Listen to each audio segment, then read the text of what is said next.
저는 서울대학교 학부 클럽 하고 있는 조건호라고 합니다. 교수님 그리스도의 철학에 대한 강의 정말 잘 들었습니다. 제가 질문 드리고 싶은 것은 이렇게 그리스도의 철학으로 낮은 자리에서 다른 이들을 환대하고 타월성을 갖추는 것에 대해서 궁금한 것이 있는데요. 과연 이것이 다원주의와 어떻게 다르게 적용할 수 있는지가 궁금합니다. 어쨌든 간에 다른 이들을 포용하고 타월성을 갖추는 것이 중요하지만 결국에는 그 중심에는 그리스도가 있어야 된다고 생각을 하는데 네. 과연 이것의 실천 방식에 있어서 다원주의와 어떻게 결을 다르게 할 수 있을 것인가. 다원주의 그러니까 그리스도를 배제하는 것처럼 들리죠. 천만에. 나는 그리스도를 배제하지 않아요. 그리스도인들은 그리스도인을 삶의 중심에 가지고 있어요. 그런데 그리스도를 모르는 사람들이나 다른 예를 들어서 불교 신자도 있을 수 있고 막시스도 있을 수가 있고 또 다른 세계관이나 가치관을 가지고 살아가는 사람이 있을 수가 있죠. 자, 그런데 한번 그냥 좁혀서 종교에 관해서만 좁혀서 생각을 이제 해보죠. 기독교적인 정치나 기독교적 어떤 경제나 기독교 학문을 또는 심지어 기독교 그 복음을 전하려면 어떤 사회겠습니까? 이런 논을 주장하는 사회가 그런 문화가 유리하겠습니까? 아니면 하나만 주장하는 사회가 유리하겠습니다. 이슬람 같은 경우는 이슬람 세계관, 이슬람 종교가 이게 유일한 종교라고 만약 생각한다면 그것을 드러내놓고 기독교를 전할 수가 없잖아요. 만일 공산주의가 이게 유일한 세계관이고 이것만을 지켜야 돼라고 하는 사회라면 거기서 복음을 전할 수가 없어요. 뭐 전하는 사람도 있고 그 사람들이 이제 핍박을 당하기도 하고 이제 죽기도 하고 하는데 그래서 이제 제임스 스킬런이라고 하는 그 이제 워싱턴 D.C.에서 이제 기독교적 정치를 위해서 굉장히 활동을 많이 했던 분입니다. 아마 지금 돌아갔던 말 들은 적은 없는데 아직 살아있는지는 잘 모르겠어요. 저도 워낙 옛날 어릴 때 젊을 때 뵌 적은 있어가지고요. 이제 그분들이 이제 기독교 정치를 이야기하는 분들이 기독교 정치가 가능하기 위해서도 다원주의가 그게 허용이 되어야 한다고 봐요. 근데 다원주의 허용된다는 말이 그리스도는 없다, 뭐 모든 종교는 같다 그런 말이 아니에요. 세계관의 어떤 다른 원리들의 다원성이죠. 그걸 이제 우리가 익숙한 전통에서 사실상 제일 먼저 이야기한 사람이 가이퍼예요. 가이퍼가 이제 기독교 정치를 이제 하면서 반혁명당을 만들었거든요. 그리고 1880년에 저기 신구원 교수나 제가 이제 공부를 했던 자유대학교도 세웠고요. 이제 그럴 때 바빙크가 내세웠던 게 프린시플드 플루럴리즘이에요. 원리의 다원주의. 그러니까 그때 이제 가이퍼가 직면했던 게 프랑스 혁명을 통해서 형성된 세속적 세계관. 그리고 로마 카톨릭 전통으로 내려오는 그 정치적인 정치 신학 전통. 그 다음에 이제 개신교적인 그 자기 자신이 가지고 있는 정치 신학. 이것들이 프린시플, 하나의 원리로서는 다 같이 주장하고 그리고 논증되고 실천을 하려고 노력해야 한다. 그러면서 이제 서로가 경쟁하고 그때 경쟁한다는 건 토론을 통한 경쟁이죠. 그리고 그 제시되는 정책을 통한 경쟁이고요. 그렇게 해서 나중에 이제 정권을 잡고 이제 수상도 되고 했죠. 그런데 사실 연정이었어요. 연정을 하는데 누가 연정을 하느냐면 가톨릭이 연정을 했어요. 그러니까 원리가 차이가 있다 하더라도 그러나 공통 분모를 찾을 수 있는 부분은 찾아가면서 가능한 어떤 정치적 실현을 해보려고 애를 썼죠. 그러나 1905년에 무너졌어요. 무너져가지고 이제 수상에서 벗어나가지고. 그럼 나중에 다시 또 그 정당이 또 정권을 또 잡으면서 또 기독교적인 실천을 해보려고 애를 쓰기도 했고. 어쨌든 그 환경 조건은 다원주의예요. 그러니까 다원주의를 그리스도인이 저는 그런 두려움의 대상이라고 생각하지를 않아요. 중요한 것은 뭐냐면 그 기독교적 신념과 그 믿음에 확고한 확고하게 서는 거죠. 그러니까 아까 제가 잠깐 인용했던 베드로전서 3장 15절 말씀 보면 너희 마음속에 그리스도를 주로 삼고 그러잖아요. 그러니까 우리 심중에 그리스도가 뭐 이렇게 저렇게 타협할 수 있는 게 아니라 그리스도는 우리의 주이시다. 그것을 확고히 하되 두 번째는 뭘 이야기하자면 소망의 근거, 소망의 그 로고스, 이유를 묻는 사람에게 이 아폴로게인, 대답할 수 있는 그 준비를 하고 그렇게 하면 논리도 생각해야 될 거 아니에요. 이론 내세우고 토론해야 될 거고. 그런데 세 번째 이야기한 게 온유와 두려움으로 하라. 그러면서 선한 양심을 가지라. 그렇게 이야기를 하잖아요. 거기서는 다원주의 문화나 다원주의 정치나 다원주의 사회에서 그리스도인들이 타자를 배제하거나 악마하지 않고 타자를 인정하면서 그러면서 그리스도에 두고 있는 그 소망과 그 확신은 분명히 하되 그러나 이야기하는 게 온유와 두려움으로 그러잖아요. 온유와 두려움으로 하라라고 하는 왜냐하면 오늘 못지않게 사실 베드로나 바울이 살았던 사회는 종교적이나 사상적으로 훨씬 더 다원적이에요. 여러 종교들이 있었고 여러 사상들이 있었어요. 그 속에서 그리스도를 따르는 사람들이 이론이나 삶이나 다른 사람을 대하는 태도에서나 오히려 타인들의 존경을 받았지. 그들의 삶에서 그러면서 복음을 전했던 사람들은. 그래서 오늘 같은 경우 우리가 그냥 말로는 종교다운지 비판을, 종교다운지도 종교다운지를 볼 수 있는 건 이제 서술적으로 보면 디스크립티브하게 보면 이 종교다운주의 종교가 여럿 있는 상황이 있잖아요. 그런데 이걸 프리스크립티브하게 제가 지금 이 개념은 리차드 마우하고 산들 헬퓨니 신구원 교수님이 번역한 다원주의와 그 지평들이던가요? 영어로 Pluralism and its Horizons인가 그런 제목으로 된 책인데 아주 좋은 책이에요. 다원주의에 대해서 우리가 생각할 수 있는. 그래서 이제 디스크립티브한 것과 프리스크립티브 구별을 하는데요. 디스크립티브하게 보면 종교, 불교도 있고 여교도 있고 여러 개 있잖아요. 그 상황은 우리가 인정할 수밖에 없거든요. 자, 그런데 이제 프리스크립티브하게 규범적으로 봐서 이 종교가 여러 개 있는 거죠. 이게 다 같냐? 다 같지는 않죠. 다 같지는 않죠. 그러나 그렇다고 해서 너희들은 악마적이야. 그렇게 배제하잖아요. 어제 저녁에 본 바빙크의 종교에 관한 챕터 있잖아요. 잊어서는 안 되는 게 심지어 다른 종교조차도 글쎄 기독교 이제 다른 종교에서 보면 그렇게 이야기할 거예요. 그거에 대해서 동의 안 할 수는 있는 부분은 뭐냐? 다 하나님의 계시로부터 나왔다. 하나님께서부터 나오지 않은 게 아니라 하나님의 계시로부터. 그때 계시라고 하는 것은 하나님의 창조예요. 하나님께서 우리를 창조하시고 우리에게 영혼을 사모할 수 있는 마음을 주시고 그렇게 해서 영혼에 대한 갈망, 절대자에 대한 추구, 의미에 대한 어떤 우리의 이 바람, 이제 이런 것들이 사실상 모든 종교를 추동한다. 그렇게 생각을 해요. 그런 의미에서 계시가 이 모든 종교와 종교 경험에 그게 기초이고 출발점이고 원리가 된다라고. 그렇다고 해서 모든 종교가 다 같은 가치를 가지고 있다, 다 하나다. 그렇게 보지는 않아요.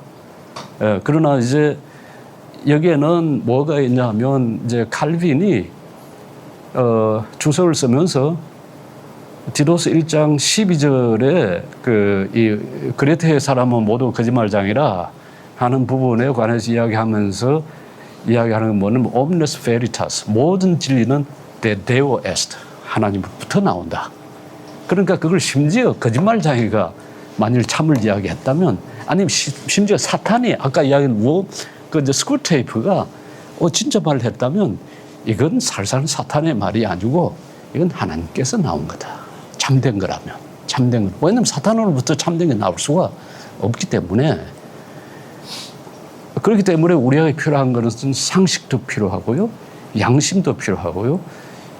이 모든 주어진 것들, 모든 삶을 통해서 우리가 받는 가운데 좋은 것, 참된 것, 아름다운 것이 있다면 이걸 하나님의 창조를 통해서 하나님께서 우리에게 주신 선물로 우리가 감사함을 받아들인다면 어느 하나도 버릴 것이 없다. 그렇게 말할 수가 있을 것 같아요. 난 그게 어제 저녁에 여러분들이 공부한 계시 철학의 가장 중요한 메시지 중에 하나라. 그렇게 생각을 해요.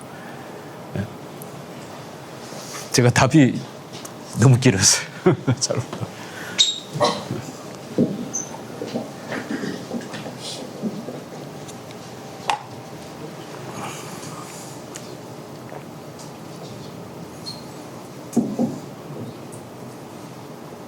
네, 안녕하세요. 저는 카이스트에서 로봇공학 과정 박사 과정 밟고 있는 이동욱이라고 합니다. 방금 말씀해주신 내용 잘 들었습니다. 방금 얘기해주신 내용에 대해서 좀 이어서 질문을 드리고 싶어서 마이크를 잡게 됐습니다. 제가 종교 다원주의에 대해서 제대로 다 알고 있지 못할 수도 있겠다는 생각을 순간적으로 했습니다. 근데 지금까지 알고 있던 다원주의에 대한 이해에 대해서 좀 여쭤보고 싶은 게 있어서 마이크를 잡게 됐는데요. 제가 알기로는 종교 다원주의는 예수 그리스도 외에 어떤 다른 종교에도 구원이 있다라고 하는 것을 인정하는 걸로 알고 있는데요. 방금 말씀하신 종교의 다양성을 이해를 하고 그들의 가치를 어느 정도 존중을 해주되 궁극적으로 모든 것은 예수 그리스도의 진리로부터 나왔고 또 결국은 구원이 예수 그리스도로 인해서 이루어진다라는 것을 인정하는 건 또 뭐 포괄주의라고 하는 다른 게 또 있는 것 같아요. 그런 면에서 다원주의는 확실하게 예수 그리스도의 이름 외에도 다른 구원의 길이 있다라고 말을 하는 것 같은데, 그러면은 이제 그들을 전도한다는 목적 그리고 그들에게 다가간다는 목적으로 간다고 할지언정 이제 또 빛이 어둠과 함께할 수 없다라고 말씀하신 부분이 있고 우리가 뭔가 예수 그리스도의 도를 이루기 위해서 먼저 하나님을 이렇게 배도하는 주장을 먼저 하고 가야 거기에 들어갈 수 있는 공동체라고 좀 생각이 됐습니다. 그래서 좀 이런 표현이 맞는지 모르겠는데 좀 배보다 배꼽이 크고 뭔가 주객전도가 된 게 아닌가 그런 생각이 들으세요. 그래서 이 부분에 있어서 뭔가 우리가 사랑이라는 거를 너무 인간적으로 예수 그리스도라는 이름 앞에서 과대 해석하고 있는 것은 아닌가. 뭔가 진리가 기반이 된 위에서 사랑을 해야 되는 것이 아닌가. 그런 생각이 들었습니다. 그래서 이거에 대해서 좀 말씀을 해주시면 감사하겠습니다. 바빙크 어제 저녁에 여러분들이 읽었던 그리고 발제했던 이 종교에 관한 그 챕터에서 바빙크가 분명하게 이야기하는 것은 모든 종교는 구원론적이다. 그러니까 모든 종교는 기독교뿐만 아니라 사실상 모든 종교는 하나님의 계시로부터 나왔다. 우선 그게 첫 번째 출발점이고요. 그렇다고 해서 모든 종교는 동일하지는 않다. 자, 그런데 어떤 종교는 구원을 주는 종교이고 어떤 종교는 구원과 관계없다고 말하는 사람도 있는데 사실 그렇지는 않다. 사실상 모든 종교, 어떤 종교도 그 종교는 소테올로지칼, 구원론적이다라고 이야기해요. 자, 그런데 그 다음 이제 생각할 수 있는 게 보면 같은 구원이냐? 여러분들 아마 불교도 좀 아시고 유교나 도교, 이 동양 종교들 아실 텐데요. 보십시오. 불교에서 이야기하는 구원은 뭡니까? 도교에서, 유교에서 만일 유교가 구원을 이야기한다면 사실 문자 그대로 구원이라고 표현을 하지 않는데 유교가 이루고자 하는 것은 장자 표현을 가지고 빌려와서 이야기하면 내성외왕이에요. 내성외왕 또는 그 논어의 표현을 하면 수기치인입니다. 또는 수기안인이라고 그러죠. 뭐냐면 수기, 자기 자신을 닦고 그 하늘이 준 그 본성, 그 받은 본성을 그걸 잘 발휘할 수 있도록 그게 인의 예지 신이잖아요. 오행이라고 이야기하는 인의 예지 신 이걸 잘 닦고 훈련시키고 그렇게 해서 이제 안인 또는 치인 다른 사람을 다스릴 수 있는, 다른 사람을 다스린다. 어떻게 보면 일종의 정치신학적인 정치철학적 목적을 가진 거라 그렇게 말을 할 수가 있을 거예요. 유교에도 분명히 천 개념은 있긴 한데 그 천 개념이 나중에 이제 공자에서는 보면 주자주 오면 이제 천이 이리천 무슨 주제천 그리고 자연천 뭐 이렇게 여러 가지 나누어지거든요. 그러면서 이제 개념이 약화되죠. 약화되고 이제 이라고 하는 게 리라고 하는 게 이제 중심에 이제 서게 되는 네, 그러나 어떤 보이는 자연신학적 성격을 분명히 가지고 있긴 합니다. 있긴 하지만은 어쨌든 지향하는 것은 내가 개인적으로 하늘이 주는 그 도덕적인 능력을 그걸 잘 키워내고 그래서 다른 사람들을 편안하게 할 수 있도록 다른 사람에게를 편안하게 안인하는 그게 이제 지향하는 바라 그렇게 이야기를. 여기는 죄와 죽음과 율법으로부터 그 구원, 그런 의미의 구원, 죄 사함이라든지 그걸 통해서 하나님과의 그 일치라든지 하나님 안에서의 하나님과의 사귐, 교제라 그런 개념이 이제 없죠. 도교는 한마디로 하면 아마 불로장생일 거예요. 죽지 않고 오래 사는 것. 그래서 이제 내담법, 외담법 이런 그 수련법을 사용하거든요. 외담법은 그건 이제 은단이나 이제 이런 걸 먹는 걸 통해서 이제 오래 살려고 하는 거고, 내담법은 이제 호흡법이나 이제 이런 걸 통해서 기수련을 통해서 이제 하는 그런 방법. 놓고 보세요. 뭐가 같은 건가? 그래서 저는 그 레슬 뉴비긴이 Gospel in a Pluralist Society, 그 다원적 사회에서의 복음이라고 하는 책에서 한 말. 그 뭐냐면 길이 같은 길을 간다? 아니야. 길은 이 길도 있고 저 길도 있다. 어떤 길은 낭떠러지로 인도해. 난 정말 그 말이 옳다고 생각을 해요. 그 어떤 길을 가면 그게 대로도 있고 좁은 길도 있고 어떤 길은 낭떠러지로 인도하는 그 길 같은 잘못 떨어지는 죽는 길도 있다고 봐야지 모든 길들이 동일한 길은 아니다. 그래서 이제 다원주의도 나눌 때 그걸 이제 플루럴리스트하고 또는 모니스틱 플루럴리스트 이렇게도 나누죠. 예를 들어서 존 힉 같은 사람은 이제 이론론적 다원주의자라, 파네카나 이제 이런 사람들 같은 경우는 그래서 이제 다원적 다원주의자라 이제 이렇게 가면 좀 헷갈리죠. 제가 이 이야기를 언젠가 교회에서 설교하면서 했더니 초등학교 6학년이 장로님 그 플루럴리즘 설명은 알아듣겠는데 이론적 다원주의, 다원적 다원주의 하는 것은 헷갈립니다 이러더라고요. 그러니까 이제 길이 하나만 다 모두가 해서 다 백두산 천지로 올라간다, 백두 꼭대기로 올라간다, 이 길로 가든 저 길로 가든지 그렇게 주장하는 사람이 있고요. 이제 힉 같은 사람이 대표적이죠. 현상적으로는 여러 차이가 있지만은 결국 본질은 동일하다. 그런 것 같지는 않아요. 저 다른 종교, 이런 종교를 이제 보면 오히려 이제 다원적 다원주의는 여러 가지 길이 있다.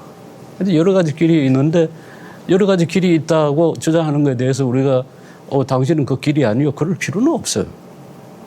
그런데 예수님의 가르침, 그것도 해호도서 그 길이라고 부르잖아요. 사도행전을 보면 여러 차례 나오는데 이 길이, 이 도가. 근데 왜냐면 예수님이 내가 해호도서, 내가 길이다. 내가 진리다. 내가 생명이다. 그러니까 예수의 그 길을 따라서 오면 그게 참되고 그리고 결국은 생명에 도달하는 그걸 예수님께서 가르쳐 주셨거든요. 자, 그리스도는 그걸 주장해야 돼요. 그걸 그거 포기하면 그 그리스도인도 아니고 기독교도 아니죠. 그리스도가 빠지면 그게 무슨 기독교입니까? 그리스도가 길이고 진리고 생명이다. 그게 저는 사실이고 그게 참된 진리고 현실이라고. 자, 그러면 우리가 이제 그걸 전해야 하고요. 전하되 만일 저쪽에서 다른 전하는 사람이 있잖아요. 너들 전할 거 전하라. 그러면 우리에게 필요한 태도는 뭐냐면 하나님의 형상을 지원받은 인간 아니에요? 불교는 아닙니까? 이슬람 교도는 하나님의 형상을 지원받은 인간 아니에요? 그건 어디 악마입니까? 그건 하나님의 형상을 지원받은 사람이에요. 그러나 이제 불교적 신념이나 그 가르침을 이제 주장을 한다면 내놓고 또 이제 토론을 할 수 있죠. 나는 아니 저는 이제 변정학을 이제 칼빈에서 제가 미시간에 머물 때는 변정학을 계속 이제 한 5년을 이제 매 학기 가르쳤는데요. 매년 제가 하나 배운 게 있어요. 처음에 제가 2017년 미국 처음 들어갔을 때는 변정학을 아주 논리적으로 가르치려고 그랬었어요. 그야말로 철학적 논정으로. 근데 점점 저 자신이 이제 가르치면서 제가 배우게 된 게 논리적으로 할 수도 있어요. 얼마나 논리적으로 뭐 부활이라든지 예수의 그 어톤먼트 그 의미라든지 이제 이런 것까지 할 수 있지만 더 중요한 것은 변증한 하나의 위트네스의 방식이 한다는 거예요. 증인의 방식으로 내가 믿고 있는 게 뭔지, 내가 그 믿음의 결과로 내가 갖는 소망이 뭔지, 그 베드로전서 3장 15절 이야기한 것처럼 그걸 증인의 일종의 간증이죠. 간증 방식으로 내가 먼저 이야기를 하면 저쪽 상대방이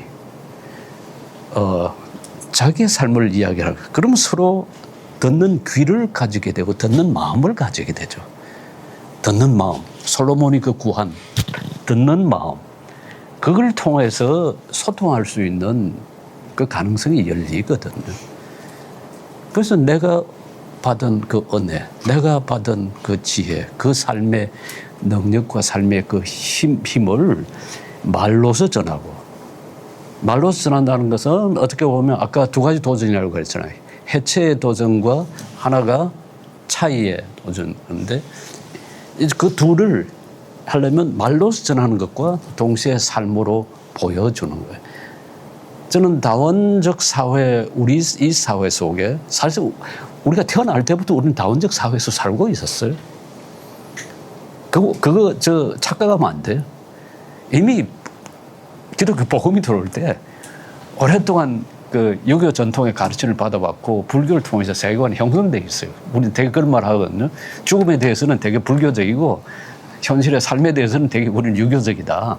그래서 기독교가 들어오기 전에는 나의 그 religious identity, 나의 종교적 그 정체성이 뭔지를 묻지를 않았는데 기독교 들어오면서 이제 종교적 정체성을 묻게 되었다. 종교학자들은 이제 그렇게 말을 이제 하죠. 이제 그 상황이 우리가 삶에 있어요. 자, 그러자면 이제 뭐가 필요한 거예요? 뭐가 필요한 거예요? 그리스도인의 인으로서의 증거와 위트네스와 그리고 그리스도인으로서 삶이에요. 그래서 삶을 이야기하는 게 뭐 여러 가지가 있겠는데 그걸 결국 집약하면 하나잖아요. 결국 사랑이잖아요. 그 사랑이 아마 제일 먼저가 그게 내가 뭘 베풀고 뭐 주고 하는 것보다는 우선 타자를 타자로 인정하는 걸 거예요. 같은 우리가 하나님의 형상을 지음받은 하나님의 형상을 지음받은 우리가 귀한 존재야라고 하는 그걸 인정하고 수용하고 받아들이고 그런 방식. 저는 그래서 이 다원주의는 우리가 두려워할 게 아니라 오히려 그리스도인이 차이를 만들어낼 수 있는, 차이를 주장하는 오늘의 그 철학 현실에 뭐가 다른가, 그 다름을 오히려 그걸 삶으로 보여주는. 그런데 오늘 그렇게 하고 있냐 보면 나는 아니올시다 그런 것 같아요. 너무 이게 그리스도인을 바라보면 저 사람들은 달라. 저 사람들은 지향하는 바가 달라. 저건 정말 인간이면 인간이 희구하고 바랄 만한 거야 라고 하는 그걸 보여주느냐. 몇 년 작년인가 재작년인가 그리스도인에 대해서 떠오르는 생각 단어를 이야기해보라 하니까 뭐 배타적이다, 물질적이다, 이기적이다. 사실 이 세 가지 다 복음적 가치와는 너무나 거리가 먼 거거든요. 그래서 우리는 지금 아까 이야기한 이 차이의 시대, 이제 차이의 시대 또는 다르게 차이의 시대 또는 해체의 시대, 여기에 이제 보여줄 게 말과 행위가 일치하는 것. 그건 이제 해체와 반대되는 거죠. 그 다음에 차이의 시대에 그 다름을 보여주는 것. 그게 우리 개인으로 그리고 공동체로 꼭 필요하다. 그래서 저는 그 헌트가 말하는 faithful presence, 그 신실한 현존이라는 개념이 그게 우리 개인에게나 하나의 공동체 교회에게나 우리가 꼭 필요한 정말 우리가 그렇게 faithfully 그 아주 신실하게 현존을 하려 하는 그런 이때 현존하는 다른 방식이 아니라 그냥 여기 이 성경책의 책상에 있듯이 이렇게 있는 것이 아니라 타인과 관계하고 소통하고 하는 그 관계 그런 삶이잖아요. 삶을 살아내는 것. 그 삶이 우리한테 지금 절실하게 필요한 시기다. 이게 구원의 의미. 예수께서 우리에게 주시는 구원은 죄 용서함, 죄 사함에서부터 시작해서 아주 중요하죠. 예수 그리스도의 십자가 죽음을 통해서 우리에게 베푸시는 그 하나님의 은혜에서부터 시작해서 이제 하나님의 나라에 오심. 인간의 통치 방식이 아니라 하나님의 통치 방식. 그걸 가장 잘 보여주는 게 마가복음 10장 45절 아니에요. 예수님께서 이야기하시는 그 삶의 방식을 지배하거나 통제하거나 내가 타인을 써먹는 그런 방식이 아니라 내가 종이 되는. 예수께서 그 종이 되는 종된 삶을 보여주심으로 우리한테 주신 선물이 자유이잖아요. 그러니까 갈라디아 5장에 가서 그래서 더 이상 너희들이 그 종의 멍에를 매지 말라. 자유케 하려고 우리에게 자유를 주셨다. 자유하지 않은 사람은 지금 방금 이야기한 타자에 대한 인정이라든지 그걸 살 수가 없어요. 뭔가 얽매여 있다면 그것을 통해서 얻은 자유를 통해서. 그러니까 이제 루터가 1520년에 쓴 그 교황 레오 10세한테 보낸 라틴말로 트락타투스 델 리베르타테 크리스티아나 그리스도인의 자유에 관한 논문이라는 거기에서 그걸 딱 크게 두 부분으로 나누잖아요. 그리스도인은 이 천하의 누구에게도 종속되지 않는 만물의 주인이다. 그리스도인은 주이다. 두 번째는 그리스도인은 누구에게나 종속된 만물의 종이다.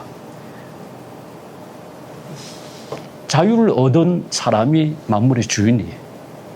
그래서 이제 주신 목적이 만물의 종이 되라고, 만물의 종이 되라고, 섬기는 자가 아니라 가장 낮은 자가 되라고. 다른 게 아니라 그 예수와 함께 죽고 함께 살아가는 삶이라. 만일 예수 그리스도가 이 삶의 중심에 우리가 있다면, 그 충만함에 우리가 거한다면, 그리고 그 예수가 우리 속에 거한다면, 그 이 충만함, 그 자유로움에서 넘쳐나오는 관용이나 환대나 이것들이 가능한 거죠. 만일 그 자유가 없다면, 이 충만함이 거하지 못하면 그게 있을 수가 없죠. 예, 아마도 감사합니다. 마지막으로 이제 온라인으로 한 가지 질문이 들어왔는데요. 아마 이것으로 이제 마지막 질문이 될 것 같습니다. 여기 질문 좀 하려고 하는 사람이 있는 것 같은데. 일단 이거 먼저 하도록 하겠습니다. 그럼 여러분들 조금 이렇게 시간이 딜레이 되는 거 괜찮으신가요? 네, 그러면은 여러분들 충분히 이렇게 논의할 수 있을 때까지 하도록 하겠습니다. 먼저 온라인에 있는 질문부터 먼저 하겠습니다. 카이스트에 있는 한기돈, 렉스에 있는 한기돈 형제님이 질문을 해놓은 것입니다. 세상에 있는 것들이 모두 하나님께로부터 온 것임에 당연히 동의합니다. 다만 성경을 읽다 보면 다음과 같은 구절도 있는데요. 이는 세상에 있는 모든 것이 육신의 정욕과 안목의 정욕과 이생의 자랑이니 다 아버지께로부터 온 것이 아니요 세상으로부터 온 것이라. 이 세상도 그 정욕도 지나가되 오직 하나님의 뜻을 행하는 자는 영원히 거하느니라. 세상에 있는 모든 것이 하나님께로부터 왔지만 분명히 그 안에 하나님의 뜻이 아닌 것이 있는 것 같습니다. 즉 모든 것이 하나님께로부터 왔으니 다 수용해야 한다고 하면 안 되고 그 안에서 거부해야 할 것이 있다는 것도 사실인 것 같습니다. 결국 하나님께서 지으신 것 중에서 죄로 오염된 것들을 분별할 줄 알아야 하는 것 같습니다. 전도를 할 때에도 저는 상대편의 말을 듣되 그 안에서 분명히 우리가 죄로 인해 오염된 부분을 분별하고 그것에 대해서는 분명히 말을 해줘야 한다고 생각합니다. 여러 종교가 다 좋지만 그 중에 최고가 기독교다라는 것이 아니라 오직 복음만이 죄로부터의 오염이 없는 유일한 길임을 말하는 것은 중요하다고 생각합니다. 이 부분에 대해서 어떻게 생각하시나요? 그리고 살아가면서 어떤 부분이 하나님께서 지으신 세계에서 죄로 오염된 부분인지 분별하는 것이 항상 어려운데 이것에 대해 조언해 주실 부분이 있으시면 해주시면 감사하겠습니다. 네, 여기까지입니다. 그 질문에 제가 마땅히 답을 할 수 있을지 모르겠습니다만은 하나님께서 짓지 않은 하나님의 창조의 산물이 아닌 건 이 세상에 아무것도 없습니다. 존재하는 것은 모두 하나님으로부터 온 것이죠. 이게 어제 전에 여러분들이 공부한 바빙크도 늘 강조하는 하나님의 창조입니다. 하나님의 창조를 통해. 그리고 이 창조는 과거의 사건뿐만 아니라 현재의 사건이고 이 창조는 미래의 사건이기도 합니다. 창조에서부터 재창조까지. 만일 그 과거의 사건을 보면 우리는 디이스트가 되는 거예요. 이신론자 주장인 거죠. 하나님이 이 세계를 워치메이커처럼 이렇게 시계공처럼 만들어 놓고 그냥 자동으로 돌아가게 한다. 그게 아니거든요. 우리가 지금 숨 쉬고 있고 우리가 지금 보고 있는 것 자체도 이게 하나님의 창조 아니고서는 우리가 볼 수도 없고 이렇게 내가 말을 할 수도 없어요. 내 혀가 어떻게 돌아가겠어요. 하나님께서 지으시고 이것 내가 사물들 보고 여러분들 얼굴을 사람으로 인식하고 어떤 동물이 아니라 그리고 이렇게 서로 소통할 수 있는 것도 하나님의 창조 결과이거든요. 하나님의 창조를 통해서 우리의 좋은 것들, 우리에게 그 참된 것들, 아름다운 것들, 그것들을 우리가 인식하고 그걸 누릴 수가 있습니다. 자, 그런데 이게 이제 창조의 한쪽 밝은 편이라면 이제 죄로 인해서 이것들이 왜곡된 것들을 그러니까 모든 것들이 하나님의 창조이지만은 죄가 어디에나 침투해서 이것들을 다 디스토트 시켰잖아요. 이게 다 왜곡시키고 뒤틀리게 만들고 어느 한 영역 예외 없이 그게 우리의 마음에 관한 거든지 육신에 관한 거든지 우리의 제도 그게 정치나 경제나 학문이나 예술이나 문화나 모든 부분에서 그 죄의 요소, 죄의 핵심이 뭡니까? 저는 그걸 가장 잘, 이게 이 표현이 가장 옳다라고 했던 게 아주 오래전에 존 스토트 목사님의 글을 읽으면서 존 스토트 목사님이 이제 그러거든요. 죄의 핵심은 에고센트리시티다. 자기중심성이라는 말로 표현을 하거든요. 사실상 내가 세상의 중심이 되어서 모든 것을 내가 그거를 통제하고 운영하고 움직이고 내 뜻을 실천하려고 하는 비록 선한 것에 나왔다 하더라도 그럴 경우에 그 죄의 힘, 죄의 능력을 이제 보게 되죠. 그걸 통해서 이제 하나님과의 소외, 이 사회 이 다른 타인과의 소외, 그리고 자연과의 소외, 다 이 관계가 떨어지는 소외 현상이 창세기 3장에서부터 보면 이제 발생하고 있잖아요. 자, 그런데 그리스도의 구속을 통해서 죄로 뒤틀어진 이 모든 것들을 다시 회복하신 일이 벌어졌잖아요. 이미 2000년 전에 이미 2000년의 역사의 한 중심에서 그리스도께서 십자가에 못 박에 달리시고 오시고 우선 성육신 하시고 십자가에 달리시고 그리고 부활하심으로 이 모든 것을 적어도 원칙적으로는 다 회복하셨죠. 그래서 이제 요한복음 16장에 보면 보라 내가 세상을 이겼노라. 우리가 완전히 승리된 상황은 지금 아직 보지는 못해요. 그건 예수의 재림과 함께 다시 완전한 부활과 함께 이 온 세상의 온전한 회복, 단순히 내 죄사함 정도뿐만 아니라 온 세상이 하나님 안에 거하고 하나님이 우리 가운데 이 온 세상 안에 거하는 것을 볼 날은 여전히 희망하고 기대하고 있지만은 이미 모든 죄를 소멸시키고 그 힘을 그 능력을 무화시키는 그 사건은 예수 십자가와 부활 사건을 아니 성육신과 십자가와 부활 사건을 통해서 이미 일어났거든요. 우리를 거기에 참여하라고 우리를 부르신 거 아니에요. 우리를 그 사건에 그 현실에 참여하라고 우리에게 부르신 거거든요. 그러니까 아까 지금 질문하신 분이 말씀하신 것처럼 그 안목의 정욕과 육신의 정욕, 그 요한 1서에서 이야기하는 그 세상이라고 하는 요한복음에서 요한 1서에 쓰는 세상, 그 세상은 보면 크게 이야기하면 두 가지 부분 나눌 수 있잖아요. 하나는 하나님의 그 사랑, 하나님의 능력, 그 하나님의 이 회복하려고 하는 것에서 여전히 적대하는 능력을. 근데 그 세상을 이겼다고 그래요. 근데 그 세상에 하나님께서 우리를 보내신 거는 다시 내가 세상으로 보낸다 할 때 보내신 것은 여전히 하나님께서 관심을 가지고 하나님께 사랑하시기 때문이죠. 그래서 예수께서 죽으시는 그 살, 떡, 빵 이야기하실 때 이것은 영어로 하면 for the life of the world. 이 세상의 생명을 위한 거라. 그래서 그 세상의 생명을 위한 거에 우리를 부르시고 우리가 그 속에 참여하게 하신 거거든요. 그리고 만약 이제 그렇게 본다면 회복하시는 그리스도의 사역에 우리도 함께 거기에 부름을 받고 참여하는 사람들이에요.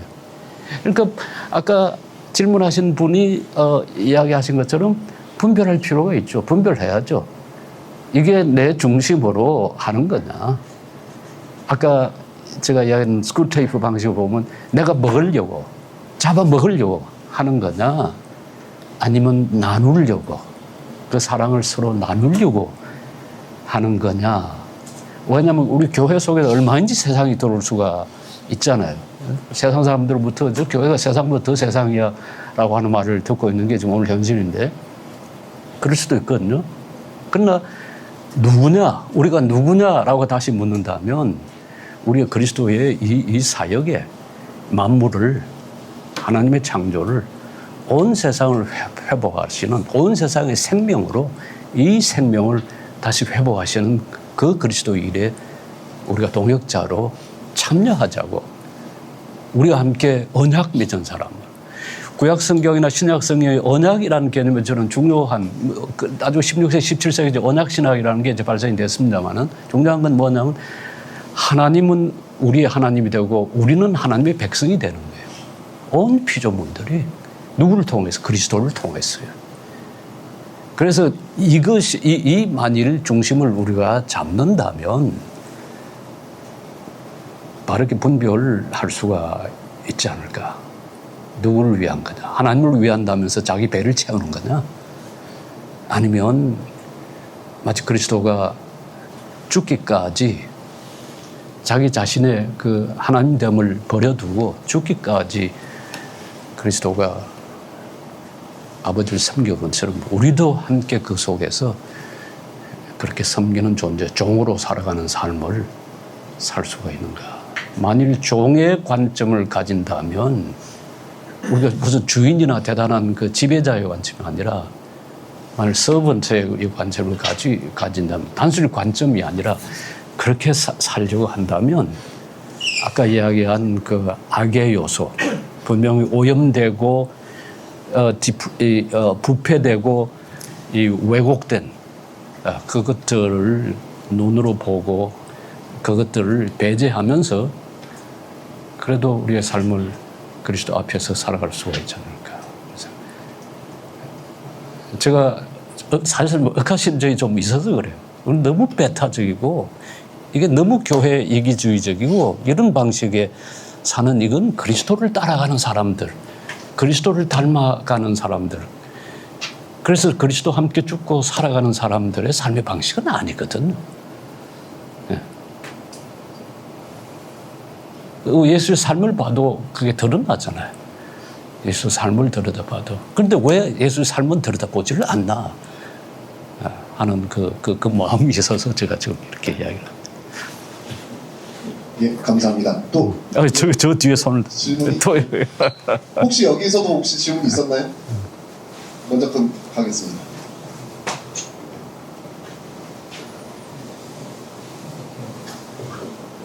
예, 선생님 위로가 되는 강연 참 감사합니다. 많은 위로가 됐습니다. 저는 성공회대학교에서 성공회대학교 박사과정에서 미로슬라브 볼프로 연구를 하고 있습니다. 그러시군. 예. 예. 그러니까 선생님 질문을 던지기 전에 선생님께서 말씀해 주셨던 그 가슴 아픈 저도 그 유튜브에서 대한민국 3대 종교 이미지라는 그 검색어를 치면 개신교 신자에 대한 이미지는 거리를 두고 싶은 32%, 배타적인 23%, 부패한 22%, 사기꾼 같은 29%, 이중적인 30%, 이기적인 27%. 기독 개신교인이 아닌 사람들에게서 교회에 대한 신뢰도는 12%로. 제가 보기에는 조심스러운 표현이지만 대한민국의 지금 현 상황에서 개신교는 심리적으로 탄핵을 당했다. 가톨릭과 불교는 다른 종교를 갖게 될 때 종교가 없는 무종교인이 종교를 갖게 될 때 신뢰도가 56% 이상 네, 나오고 있는데 우리는 3분의 1 이하 수준으로 지금 떨어지고 있는 거 참 가슴이 아픕니다. 예. 저는 그 두 가지 질문을 짧게 드리고 싶은데 시국이 흉흉하고 이쪽 저쪽이 모두 굉장히 심각한 위기의식을 느끼고 있고 서로에 대해서 이해하려는 마음이 잘 없는 것 같습니다. 어느 쪽 입장을 택하든지 간에. 근데 저는 이렇게 개신교를 보면서 느끼는 거 하나가 가톨릭이나 불교 같은 경우에는 이런 정치적 입장 때문에 서로 진영이 갈리고 갈등하는 것에 대해서 굉장히 우려하고 어떻게든지 종단이나 교단의 그 일치나 이것을 이렇게 애쓰려고 하는 것들이 보이는데 우리는 서로를 향해서 이렇게 입장의 다름, 해석의 다름을 놓고 반목하고 심지어는 스키즈, 교단과 교파를 분리식하는 것에 대해서 너무 익숙해진 것 같은 느낌이 듭니다. 그래서 나중에 보면 이건 서로에 대한 증오다. 네, 지금 그것이 증폭될 수 있는 좋은 계기가 또 만들어지고 있다고 해서 그 면이 참 가슴이 아픕니다. 그랬을 때 선생님께서 오늘 지금 이 상황에 한국이 세 번째 탄핵 심리가 진행되고 있는 상황 속에서 우리 교회가 이런 그리스도를 중심에 모시고 하나됨, 또 다른 가운데서 하나됨을 서로 인정해 나가는 데 해주실 수 있는 조언이 있으시면 좀 귀하게 듣고 싶고, 두 번째는 저는 이 바로보기 바로살기라는 주제로 선생님이 오신다는 소식을 듣고서 제일 먼저 꺼내봤던 것이 한 4년 전에 선생님이 써주셨던 읽는다는 것. 예. 그 책을 보면서 저한테는 저 보기가 리딩으로 들렸어요. 그랬을 때 혹시 바로보기 바로살기와 관련해서 특히 저는 저 영성신학을 공부했던 사람 입장에서 선생님께서 성리학의 경학이라든가 교회의 렉시오 디비나를 다루기 위해서 형성적 독서를 얘기해 주신 것을 굉장히 인상 깊었는데 그거 관련해서 혹시 읽기와 오늘 보기 살기를 좀 연결해서도 한 말씀 해주실 수 있으면 소개 듣고 싶습니다. 둘 다 어려운 질문이네요. 예. 그 질문하고 같이 연결된 질문 같이 되는 질문이라 제가 이제 출발하기 전이라 제가 그 질문하고 연결되는 질문이라서 말씀을 드리면 우리 헌터에 얘기하고 있는 내용이 물 좀 주. 헌터의 얘기가 신실한 인존이라고 표현을 했는데 저는 이제 신실함에 대한 문제는 하나님과의 관계 문제라고 한다면 인존은 이웃을 어떻게 사랑할 것인가의 문제로 우리 이제 강 교수님이 말씀해 주신 내용 가운데 그 탁월함, 정직함, 겸손함, 그 바로 이제 보기에 대한 부분을 언급을 하셨어요. 그래서 오늘 우리의 시국의 이 시점에서 볼 때에 저도 이제 한 그리스도인으로 한국을 살아가는 입장에 여기에 탁월함에 대한 문제를 겸손과 연결해 볼 때에 탁월함의 문제가 그 현존의 문제, 신실한 현존이라고 하는 표현이 그 장소에 그 시대에 같이 있어지는 그 문제가 함께 되어질 때 그 탁월함은 정보의 보다 정확한 정보의 많은, 그러니까 정직한 진실한 정보를 아까 정직함도 연결될 수 있는데 진실한 정보에 대하여 탁월하게 더 많이 가질 뿐만 아니라 그것을 그런 겸손해져야 된다고 생각을 해요. 오늘 제가 볼 때 그 마음에 질문도 했지만 지금 이 문제들이 제가 볼 때 우리 속에는 일단 레거시 미디어 때문에 옛날에 한때는 정보를 장악했지만 지금은 이제 유튜브라고 하는 그런 것들이 많이 생겨나면서 진식성의 정보가 옛날보다 훨씬 더 힘들어질 수도 있다라고 생각이 들어져요. 글쎄 그런 점에서 우리 강 교수님이 지금 오늘날에 어떻게 진실의 정보에 접근할 수 있는 걸 하는 문제, 바르게 보기라는 표현, 바르게 보기라는 문제, 살기와 연결되는 문제인데 저는 이 부분에 대해서 겸손히 그 진실에 접근하려고 하는 우리의 부지런함과 성실함이 함께 동반되어져 가야 되지 않겠는가 하는 생각을 하게 됩니다. 그 점에 대해서 좀 오늘 잠깐 말씀해 주시면 좋겠고 동시에 그러기 위해서 오늘 우리가 헌터의 책을 통해서 나왔지만 오늘 이 책 외에 이 책은 약간 뭐 충분히 읽으면 도전이 되지만 사회과학적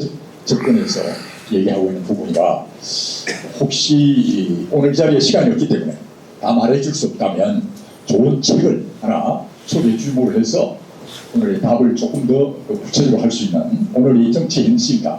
그러니까 정치 신학적 정치 신학 또는 정치 기독 우리 오늘 그만 말씀하신 맥락에 이어지는 우리의 오늘 한국 사회를 보다 더 정치적인 혼돈 속에서 본질적 정보를 볼 수 있는 안경에 해당하는 그런 옛날에 어떤 그런 우리 기독교적인 세관의 옛날 지나갔던 시대보다도 지금 이 오늘의 현실에 대한 부분에서의 성경적인 관점에서 볼 수 있는 좋은 정치 신학적 책이 있다면 그걸 하나 추천해 주시고 그리고 동시에 오늘 이 문제에 대한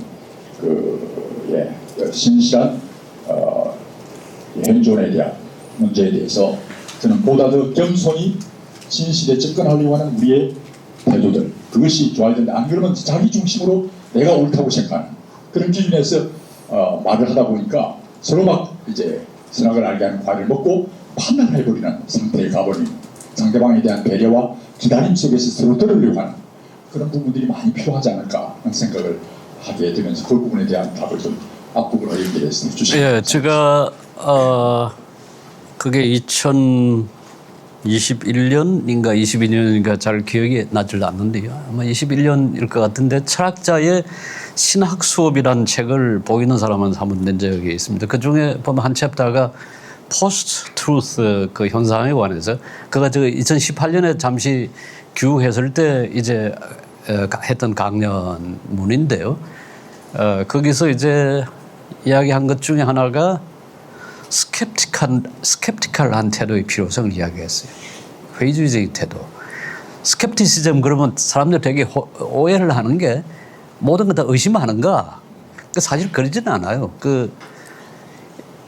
플라톤 이후 전통과 이제 이 히랍 전통에 보면 이제 플라톤 이후 전통, 그게 이제 아카데미아 학파가 형성되고 이제 한쪽이 단 하나가 이제 스토아 학파고요.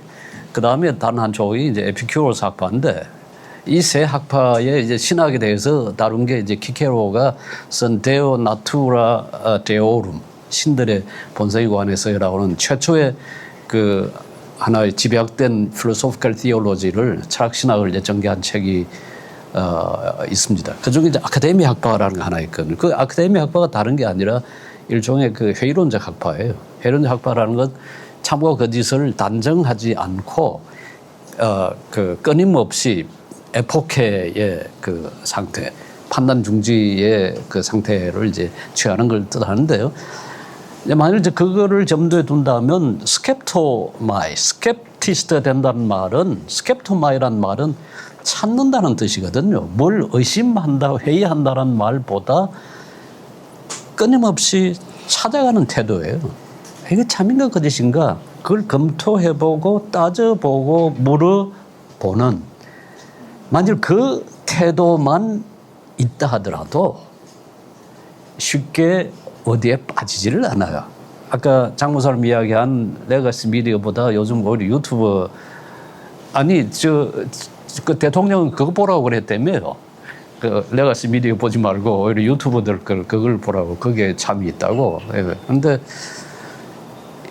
조금만 이렇게 스캡토마의 태도를 가지고 보면 어디가 정말 참말 하는지 이제 따져볼 가능성이 있을 텐데요. 이거 관련해서 이제 제가 이야기하고 싶은 건 커먼 센스에 필요해요. 커먼 센스. 우리가 상식이라고 번역하는데요. 상식으로 번역하는 말 또는 이 공통 감각이라도 할 수도 있고 또는 공동체 의식이라고도 번역할 수 있는 말인데 칸트가 판단의 비판 그 40절에 보면 이 센스 커뮤니스, 커먼 센스에 관해서 세 가지 규칙을 이야기를 하고 있어요. 첫 번째가 뭐냐면 영어식으로 표현하면 독일어는 denk für selbst 그렇게 이야기해요. think for yourself. 스스로 생각하라. 스스로 생각하는 거예요. thinking 하는 능력. 우리 머리 달고 다니잖아요. 제가 가끔 이야기하지만은 교회 들어가면서 머리 떼어놓고 들어갔다가 가슴만 가지고 은혜 받고 나오면서 다시 머리 다시 붙이고 나오니까 생각은 맨날 세상 생각하고 이제 가슴만 그냥 예수 은혜 받았다. 그렇게 할 게 아니라 머리 달고 들어가. 어느 미국 이 만화를 보니까 교회 들어오는 사람한테 뚜껑을 열고 머리를 뇌를 끄집어내더라고요. 그러면서 하는 말이 여기는 이게 더 필요 없습니다. 교회에서는 이거 필요 없습니다. 이건 빼내도 괜찮습니다. 하는 그 어디 뭐 만화가 있는 걸 제가 본 적이 있는데요. 그리스도인이든 비그리스도인이든 이 오늘 이 세상을 살아가는 사람들한테 더 많은 정보도 필요합니다. 정보도 필요한데 그 정보를 판단하고 분별할 수 있는 그 능력이 어느 때보다 지금 우리가 생각한다는 것은 아까 제가 이야기한 대로 우선 1차적으로 생각한다는 것은 감수성이에요. 느낄 수가 있어야 돼요.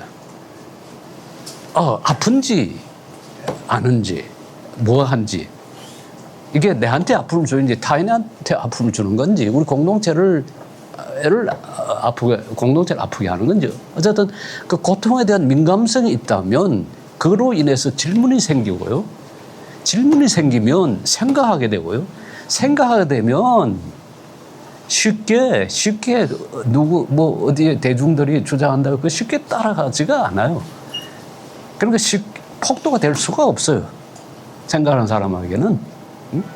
한 아렌트가 그 전체적인 기원에서 이야기하는 그 이 대중들 이게 폭도가 되는 그 대중들의 성격은 생각하지 않기 때문에 발생하는 거거든요. 그러니까 첫 번째 규칙 칸트 이야기하는 생각하라. 그다음에 두 번째 이야기하는 규칙이 뭐냐면 다른 사람의 자리에 서서 생각하라는 거예요. 입장을 바꿔서 생각할 수가 있어야. 우리 뭐 쉽게 우리 한자 사자성어로 표현하잖아요. 뭐라고 그러죠? 역지사지라는 말로 자리 바꾸어서 내가 타인의 자리에 생각.